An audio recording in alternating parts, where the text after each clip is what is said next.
Hello, everybody. My name is Kate C. Wilde. I specialize in really connecting deeply with, helping you connect deeply with your child on the autism spectrum or your adult on the autism spectrum. And also all you professionals out there, you want to be able to connect deeply with the people who are in your care so you can help them grow in whatever way they want to grow, right? And our children can grow, our adults can grow.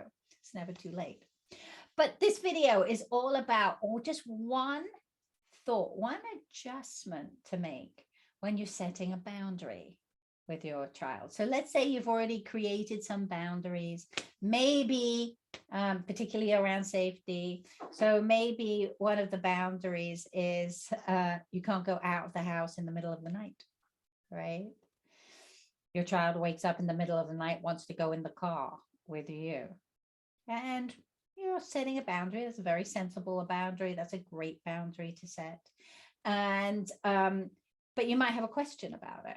And this question can be to whatever boundary you're setting. And so you want to ask yourself, am I asking these questions, or do I want to know the answer to these questions? And these are the questions I get a lot, which is, how can I get my child to accept the boundary?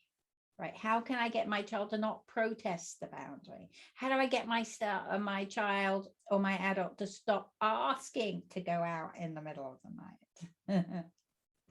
Right? So these are all about how to stop your child responding to the boundary. And often our children or our adults, they might respond verbally. If they're speaking, they might say, but I want to go out, but I want to go out. Let's go out now. Let's go out now. They might be very persistent with that. Or maybe they start smashing things or throwing things as a way to protest it, as a way to think, oh, if I do this, well, mom or dad or the professional let me out in the middle of the night. All right. So the question isn't really how do I get my child or my adult to not protest the boundary, right? Because that's almost putting it on them, but they have to change their behavior around what they're wanting. But really, if we think about our amazing children and our amazing adults, they're human beings, beautiful human beings, and their job is to want what they want. That's their job. That's all of our jobs. We're very entitled to want what we want. Okay. Doesn't mean we always get it. But you want to adjust your thought about boundaries, and boundaries aren't trying to get my child or my adult to stop wanting something or not protesting it. That's not how you set a boundary. It's not how you think of a boundary, because a boundary is for you. A boundary is all about, you want to shift that question to, how can I become more consistent? I'm always staying with this boundary. How can I be more peaceful, even if my child or my adult is protesting it? How can I get more committed to my boundary? Right? So you want to ask questions about you, because you're the boundary setter, right? And if you're looking to your child or your adult to change their behavior in some way for you to set the boundary, you're going to be waiting a long time. So the more you can ask the questions, am I consistent with this, or do I backslide? Well, my child's going to push this boundary for as long as I backslide sometimes, right?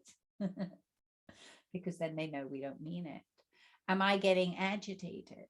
Right? Am I getting anxious? Am I getting fearful? Because of my child's reaction. So if you can embrace it, it's okay. My child's allowed to protest something. There's free speech in the world. They're allowed to want something. So you just got to bring it back to you. How can I feel centered and peaceful right now? How can I be more consistent with this? And also say, do I have a good reason for what I'm doing? So while they're protesting, think to yourself, oh yeah, Yeah, we don't go on car rides in the middle of the night. I'm going to be exhausted if I do that. And then I'm not going to be helpful for my child. My child's going to be, or my adult's going to be exhausted if they're up half the night in the car. So go back to why you're doing this. So you want to think you're in charge. This is about how you're responding, not how your child or your adult is responding, because this boundary is, it's you're setting it. It's just about setting it. And that changes everything. Okay, so because then you'll be more likely to be consistent, be more likely to be peaceful. And once you've shifted that, right, your child or your adult's going to know that you mean business here in a loving way, not in a disciplined way, but in a really beautiful way, that you've helped them. No, we're not going to do that. That's okay. You can protest however you want, but this still isn't going to happen. Now, if you want to know more about how to, the steps to how to think about how, what is a boundary, what isn't a boundary in your situation, in your family life, or in your professional life. Because one thing to think about is we want to have as few as possible. Okay, we want to hold them really tight, but we want to have as few as possible. And in my chapter 2, setting clear and strong boundaries, setting loving boundaries, really takes you through that. And actually, I have a free offer on my website. So if you go there and click on it, it'll actually give you chapter 2 for free of the 2nd edition of Autistic Logistics, which is one of my books. All right, so I hope this was useful for you, gave you some questions, and just know, as you think about the boundaries and you go to set them, you can set them with a lot of love and a lot of light in your heart, right? And I believe in you. If you just shift this thing, I think it'll change a lot of what's happening as you go about setting your boundaries. All about you. All right. If you like this video, please click on the like button and subscribe if you'd like to hear more. I'm going to be making as many as possible. All right. Take care.